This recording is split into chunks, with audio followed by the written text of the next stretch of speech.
You know, do you talk about ovaries, you know, in public kind of thing, you know?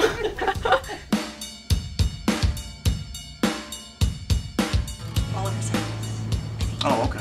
For ovarian cancer, the problem is that the symptoms of ovarian cancer are the same as symptoms of a lot of other things that we see that are much less serious. So what occurs is that women will go to their doctor with some of these symptoms, and the majority of the time their doctor initially tells them it probably is associated with something much less serious. It actually took a year from the start of my symptoms to the day I was diagnosed to discover my cancer. Abnormal bleeding, stomach cramps, bloating, weight gain, weight loss, anything that can be confused with everyday symptoms.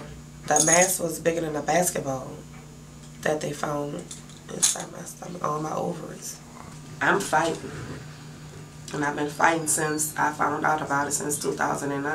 When we catch ovarian cancer early, it's usually because we're lucky, or because someone has a lot of pain related to a big mass that's confined to an ovary that prompts evaluation. If something doesn't feel right, ask why. I dismissed a lot of things, blowing it off, thinking I was either coming down with the flu or just gaining weight, when in retrospect what I know now was actually signs of ovarian cancer. You gotta listen to your body, and my body was screaming, it wasn't whispering, and I kept dismissing things.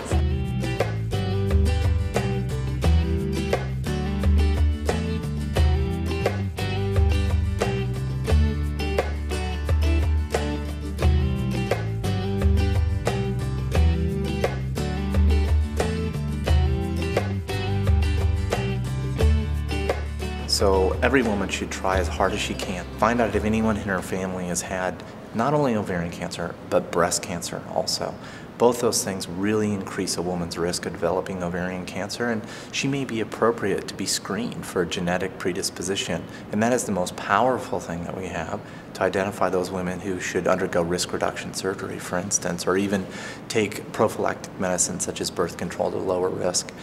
Patients that have been on the birth control pill for approximately 2 years can decrease their risk of developing ovarian cancer by up to 50% in the future. Women who have the breast cancer gene, BRCA1 or BRCA2, are not only at risk for breast cancer, but it increases their lifetime risk to between 20 and 35% of developing ovarian cancer. So these women really do need counseling. They may have choices that they can make to reduce that risk significantly. And seeing a specialist like a GYN oncologist to have that conversation is very important. Every woman needs to know that it doesn't affect just old women. It affects young women. 34 when I was diagnosed, no idea, just going through life, trying to live it and do things, and all of a sudden it hits you. And what kind of cancer? Ovarian, stage 3C. And yeah, it affects more women than you know, and I think more women need to talk about it. The best thing is to see a GYN oncologist and get them to do your surgery and do your treatment, because they're the best. What I urge women to know, younger women, all women, is basically to trust your body, listen to your body, and when something feels like it's different or not right, then don't be ashamed or afraid to go and find out what's going on and ask somebody to evaluate you. Okay. Don't assume that something is normal that is a change from your baseline.